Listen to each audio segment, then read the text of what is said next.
I still remember the moment I lifted that cup to my face and felt something tighten inside my chest. It wasn't fear, it was instinct. The smell rising from the coffee was wrong, sharp, metallic, almost artificial. My husband, Amir, stood across the kitchen with a strangely polite smile, the kind he only used when he was pretending everything was normal. Behind him, my sister-in-law Sana walked in casually, acting like she hadn't been whispering with Amir just moments before.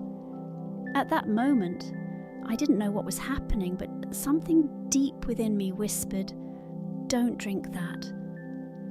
I placed the cup down slowly, pretending not to notice the odd scent. I didn't react, didn't question, didn't argue. I simply forced a soft smile, because sometimes silence is louder than confrontation. I didn't know why my coffee smelled strange that day, but I knew one thing. Whatever was going on, I was not supposed to drink it. And that single decision opened a truth I was never prepared to see. My life with Amir had always seemed steady. 15 years of marriage, a simple home, shared responsibilities, and small dreams that felt achievable. I wasn't a woman who wanted a lot, just honesty, love, and respect. But Sana's arrival changed everything. She moved in with us temporarily after her apartment lease ended. At first, I didn't mind. She was family. I welcomed her warmly, made space for her, and even adjusted my routine so she wouldn't feel uncomfortable. But slowly, things shifted. Amir began spending more time in the kitchen, something he never did before. Sana started waking up earlier than usual, always somehow ending up near Amir. And the two of them shared glances I didn't understand. Quick, nervous, loaded with meaning. At first, I convinced myself I was imagining things, that I was being insecure, that family shouldn't suspect family. But intuition never lies. Small things stood out. Sana whispering to Amir when she thought I had walked away. Conversations that stopped abruptly the moment I entered the room, and a strange heaviness in the air whenever the three of us were together. Still, nothing prepared me for the smell of that coffee. It was a Tuesday morning, the kind of morning that feels too calm before a storm. Amir came to me with a fresh cup of coffee, something he had never done in 15 years. He gently placed it in front of me, his voice softer than usual as he said, "You work so hard, you should relax today." Relax? Since when did he care about me relaxing? Sana watched from the counter, pretending to scroll through her phone, but her eyes didn't leave me for a second. The moment I lifted the cup, both of them seemed alert, stiff, like they were waiting for something. That's when I smelled it. The coffee had a sharp, chemical-like scent that didn't belong. I lowered the cup slowly, pretending I hadn't noticed anything. My heart beat faster, but I kept my expression calm.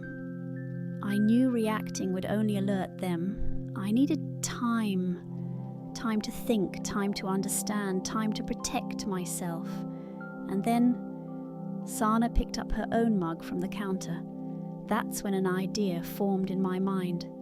Quick, silent, and driven by pure instinct. I gently placed my cup back down and said casually, "Sana, can we switch? Yours looks perfect. Mine feels too strong today." Her face froze for half a second, just half a second, but enough for me to know something was wrong. She hesitated, and that hesitation confirmed more than words ever could. But she couldn't refuse without looking suspicious. With a tight smile, she handed her mug over. The moment she took a sip from my cup, her expression changed. Just slightly. A twitch, a flicker. something she tried desperately to hide, and that was the moment everything started unraveling. The rest of the morning felt unreal. Sana went quiet, too quiet. Amir avoided eye contact, pretending to be busy with meaningless tasks. I walked around the house calmly, but inside, every nerve felt wired. There were whispers in the corners, hushed conversations behind closed doors, phones being checked over and over again. Something was happening, and that coffee was part of it. I just didn't know how big the betrayal was, yet. That night, after pretending to sleep, I heard them, Amir and Sana, in the kitchen. Their voices were low, tense, full of fear. "What if she noticed?" Sana whispered. Amir replied, "She didn't. She trusts us. Stop panicking. Trust." The words stung like fire. My hands shook slightly under the blanket as I listened. The two people I trusted most were hiding something from me. The strange smell, their nervous looks, their whispering. It all pointed to a truth I wasn't ready to face. But I stayed silent. Because silence isn't weakness, it's preparation. Whatever they had planned for me, they had no idea I was now planning something too. The next night I didn't pretend to sleep. I sat quietly in the dark, my back against the cold wall, listening again for their whispers. I wasn't sure what I expected, but deep down, I knew there was more to that strange smelling coffee than just a mistake. At around midnight, I heard soft footsteps. Two shadows moved toward the kitchen, the same two who had given me that suspicious cup. I crept toward the hallway, careful, silent, making sure my breathing didn't give me away. Then I heard Sana's voice, low, nervous. "Amir, she switched the cup. Why did you make me drink that? What if something happens?" Her voice trembled. That tremble was all the confirmation I needed. Amir spoke next. "Relax, it wasn't dangerous. Just something to make her tired for a few days. I just needed her out of the way. I needed time to fix things at work before she found out." My heart sank. Tired? Out of the way? Fix what? I covered my mouth to keep my breathing steady. My mind raced. Why would my own husband want me out of the way? Sana sounded frustrated. "You should have told me earlier. What if she suspected? What if she goes for a checkup?" Amir sighed loudly. "She won't. She never questions anything. And in a few days it won't matter. Everything will settle and no one will know." I stepped back quietly, shaking, stunned by every word. So it wasn't meant to harm me physically, but it was meant to manipulate me, to make me weak, to make me sad, to keep me distracted while he did something behind my back. Amir didn't want me harmed, he wanted me controlled. And somehow Sana was part of it. The reality hit me slower than the betrayal. My husband and sister-in-law had planned something behind my back. Something they were desperate to hide. And whatever it was, the coffee was only step one. The next morning, I behaved normally. Not a single trace of what I had overheard showed on my face. I made breakfast, smiled softly and let them believe I was clueless, because now I wasn't just suspicious, I was watching every move, every word, every glance. At noon, Sana's behaviour changed again. She seemed dizzy, unfocused, and unusually quiet. When I asked if she was okay, she forced a smile and said, "Just a little tired." Tired, the same word Amir used. The realization hit me. Whatever he added to that cup was supposed to affect me, not her. And now she was experiencing the symptoms instead. Later that day, I pretended to take laundry into their room. That's when I found it, a small packet hidden behind Amir's grooming kit. The label was faded, but one line was clear.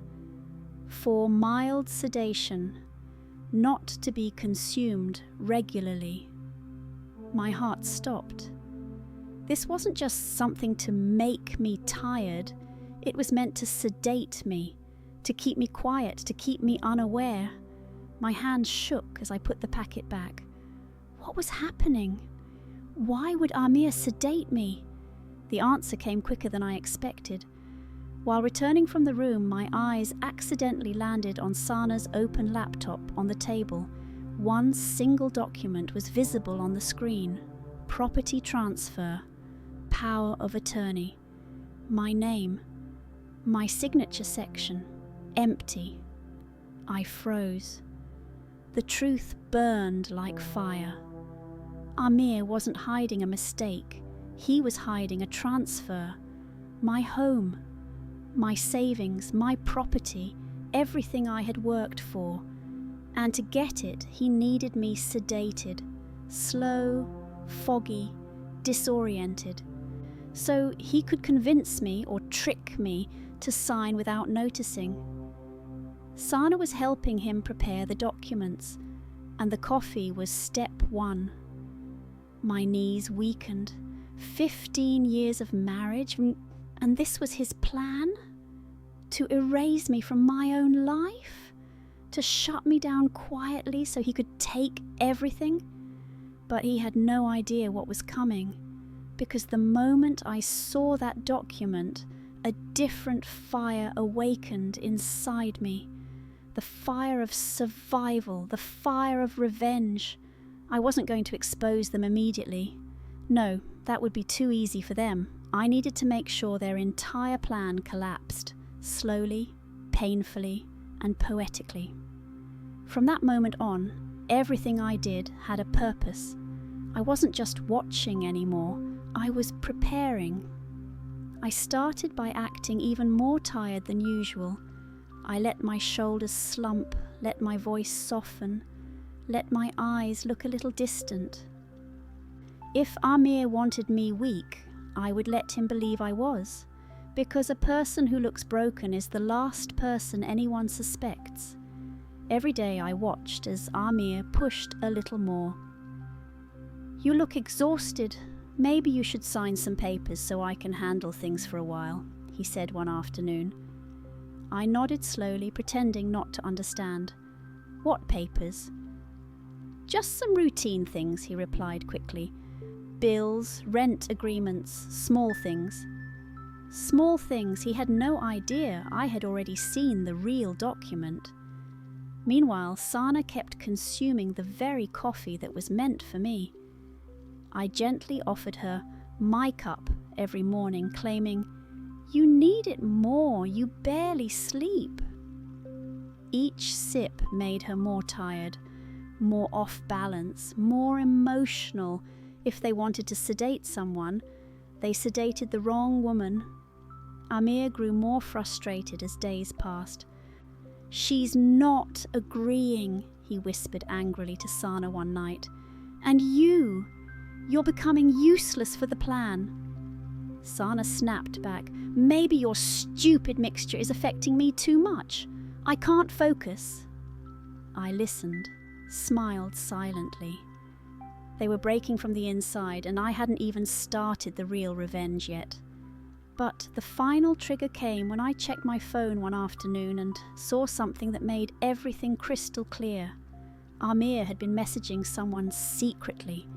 Not a lawyer, not a business partner, someone emotional, someone he called love. So this wasn't just about money or property, it was betrayal, layers of betrayal, and that meant my revenge would be layered too. Revenge isn't always loud. Sometimes it's silent, patient, and strategic. And that's exactly how I chose to move. I didn't confront Amir. I didn't accuse Sana. I didn't cry or break. Instead, I played the one role they expected me to play: weak, tired, confused. The more fragile I pretended to be, the bolder they became. Amir started bringing me coffee every morning now, out of concern. I thanked him softly each time, then gently passed the cup to Sana, claiming she needed the energy more than me. It was the perfect exchange. Their plan kept moving, but their chosen target had changed. Meanwhile, I screenshot every suspicious message, every document left open, every whisper I overheard. Every night I saved the files in a hidden drive. I didn't know whether I would use them in court or simply for the moment Amir's lies came crashing down. But I knew they were important. Then came the day I needed. Amir received a message from his secret contact. I watched as he hid his phone from me, typing quickly, his lips curling into a smile he never gave me anymore. A romantic smile. A guilty smile. The kind people try to hide but can't. And that's when I set the real plan in motion. A plan that would make them confess without even realizing it.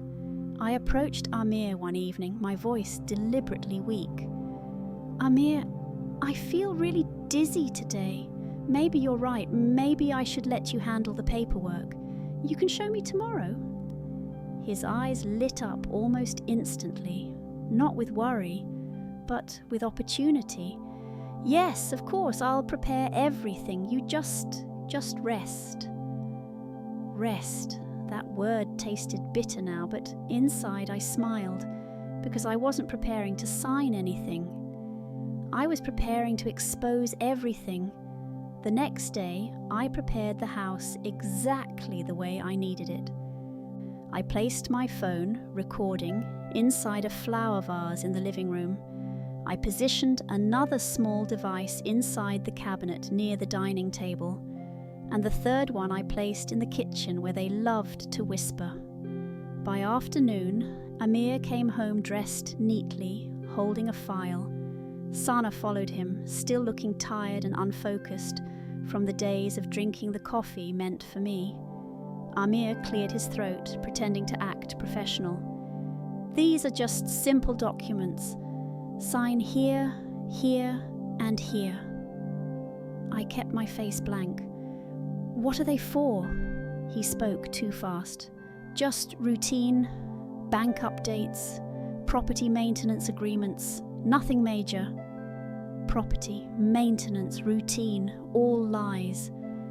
But I let him continue. Before I could respond, Sana snapped impatiently. "Just sign it, Pabi. You're not well anyway." That sentence was the moment their entire plan started cracking. She wasn't supposed to say that. She was too irritated, too sedated, too unstable now. I looked at her, calm, gentle. "You seem more tired than me, Sana. Are you okay?" Her eyes widened. She touched her forehead unconsciously. I don't know. I feel dizzy, heavy. I can't think properly these days." Amir glared at her, whispering under his breath, "Not now. Control yourself." I watched them argue quietly, their voices rising, their frustration growing. Every word was being recorded, every lie, every mistake, every admission. Then Amir made his final move. "Listen, just sign it. It's for your own good. You've been too tired to handle things lately." I tilted my head. "Why am I tired, Amir?" He froze. Sana froze. Then Sana burst, unable to hold it anymore. "Because of that mixture you gave her, the same one that's making me sick." Silence. A thick, heavy silence filled the room. Amir whispered angrily, "Sana, stop!" But she didn't. She broke completely. "No, I'm the one drinking it every day. I can't think straight. I can't even sleep anymore." I leaned back, calm. "Mixture? For me?" Amir pinched the bridge of his nose, defeated. "It wasn't dangerous. It was just supposed to keep you tired for a few days." My voice stayed steady. "Why, Amir? Why would you want me tired?" His answer was the final nail in his own coffin. "Because I needed you to sign the property transfer without noticing," Sana gasped. Amir gasped at his own slip, and my recording devices captured every word. I stood slowly, no weakness in my voice now. "Thank you. That's all I needed to hear." Amir stepped back, his face shifting from anger to panic. "You don't understand." "I understand perfectly," I cut him off. "You wanted the house, you wanted the money, and you wanted me silent." Sana tried to speak, but her voice shook. "We didn't mean harm. It wasn't like that." "It was exactly like that," I replied softly. "You didn't care about my well-being. You cared about what you could take." Amir reached for the documents, as if removing them could undo everything. But it was too late. I walked to the cabinet, retrieved my phone, and pressed play. The room filled with their own voices, their whispers, their lies, their confessions. Amir went pale. Sana held her head, trembling. I looked at both of them, not with anger but clarity. I could take this to the police right now. I could file charges. I could ruin both of you. They both stepped forward immediately, begging, "No, please don't. We're sorry.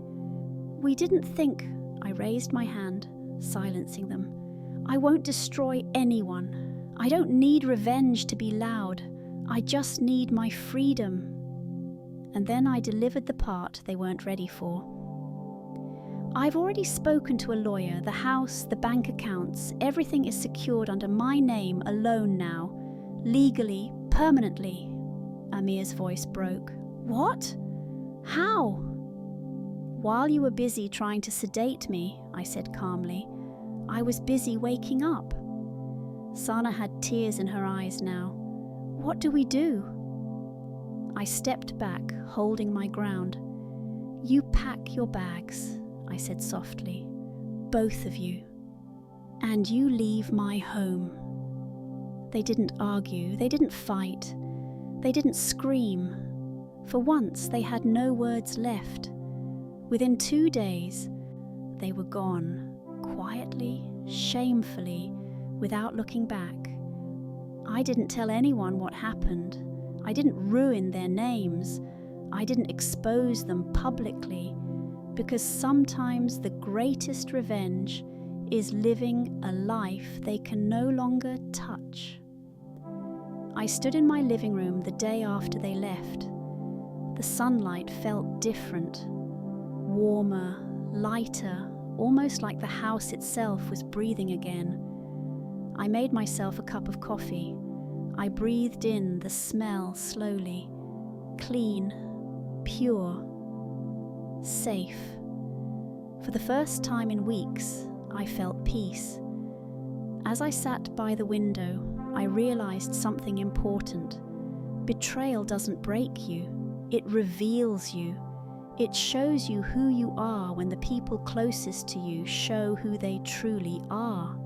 And I chose to rise, not with anger, not with destruction, but with clarity, dignity, and strength. Because in the end, the truth always finds its way out, even when it starts with a strange smell in a cup of coffee.